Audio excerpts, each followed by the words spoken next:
देखेंगे हम लोग एक्सरसाइज 9।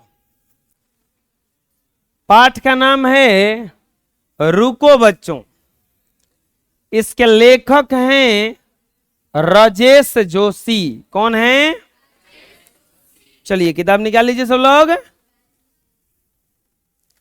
राजेश जोशी का जन्म सन 1946 में मध्य प्रदेश के नरसिंहगढ़ जिले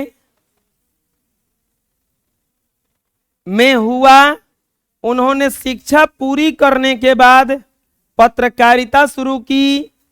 कुछ सालों तक अध्यापन किया। राजेश जोशी ने कविताओं के अलावा कहानियां, नाटक, लेख और टिप्पणियां भी लिखी। साथ ही उन्होंने कुछ नाट्य रूपांतर भी किए। कुछ लघु फिल्मों के लिए पटकथा लेखन का कार्य भी किया।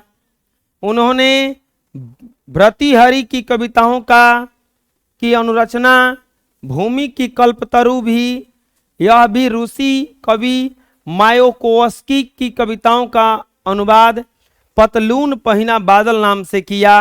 कई भारतीय भाषाओं के साथ अंग्रेजी, रूसी और जर्मन में भी राजेश जोशी के कविताओं का अनुवाद प्रकाशित हुए हैं।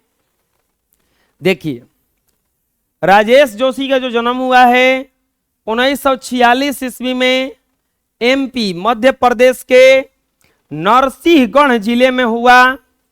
शिक्षा पूरा करने के बाद उन्होंने पत्रकारिता शुरू किया। शिक्षा पूरा जब हो गया तो वो न्यूज़पेपर में काम करने लगे और कुछ सालों तक अध्यापन का भी कार्य किया। और इतना ही नहीं, कुछ सालों तक वो अध्यापन यानी कि पढ़ाए भी।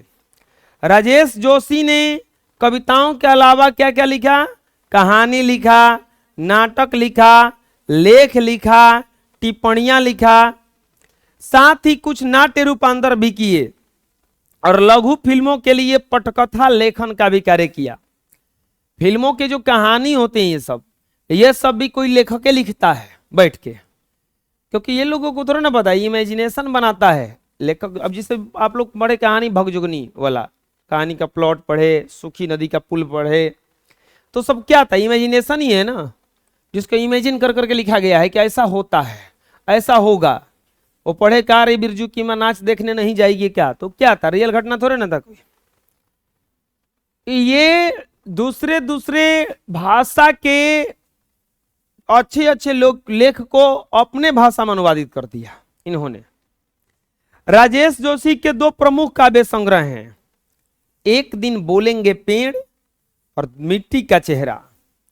नेपथ्य में हंसी, दो पंक्तियों के बीच चांद की वर्तनी। उन्हें माखन लाल चतुर्वेदी पुरस्कार, मध्य प्रदेश शासन का शिखर सम्मान और साहित्य अकादमी पुरस्कार से सम्मानित किया गया। राजेश जोशी की कविताएं गहरे सामाजिक अभिप्राय से युक्त होती है। राजेश जोशी की जो कविताएं होती हैं वो गहरे सामाजिक अभिप्राय से युक्त होती है। वो जीवन के संकट में भी गहरी आस्था को उभारती है। उनकी कविताओं में स्थानीय बोली, बानी मिजाज, मौसम सब कुछ व्याप्त होता है। काव्य लोक में आत्मीयता, लयात्मकता है तथा मनुष्य को बचाए रखने के लिए एक निरंतर संघर्ष भी। दुनिया के नष्ट होने का खतरा राजेश जोशी को जितना प्रबल दिखाई देता है उतना ही वे जीवन की संभावनाओं को खोजने के लिए बेचैन रहते हैं। प्रस्तुत कविता हमारी शासन व्यवस्था यानी कि कार्यपालिका, न्यायपालिका और विधायिका तीनों पर करारा चोट करती है। हम लोगों का जो देश चलता है वो तीन लोगों से चलता है, कार्यपालिका, न्यायपालिका और विधायिका। तीनों पर ये करारा चोट, मतलब तीनों देखो बताते हैं, तीनों भ्रष्ट हो चुका है लगभग में। अभी जज के घर 15 करोड़ रुपया पकड़ाए थे एक बार, कुछ दिन पहले की बात है। जज के घर इतना पैसा कहां से आया?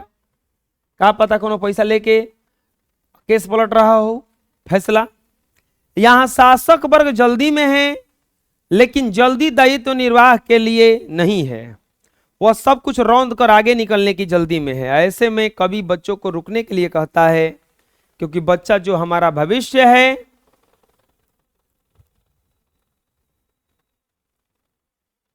वह कहीं इन अंधी रफ्तार में दब कुचल ना जाए।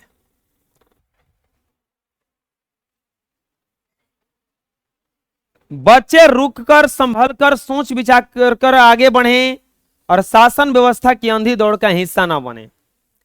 वो बच्चों को इसलिए रुकने के लिए कहते हैं क्योंकि जो गाड़ियां हैं नेताओं की, जो गाड़ियां हैं पुलिस की, जो गाड़ियां हैं जजों की, बहुत तेज जा रही है। और वो तेज इसलिए नहीं जा रही है, वो तेज इसलिए नहीं जा रही है कि उन्हें कोई काम करने जाना है। वो तेज इसलिए जा रही है कि उन्हें जल्दी जल्दी भ्रष्टाचार करने जाना है। बुझा रहा है? चलिए देखते हैं हम लोग।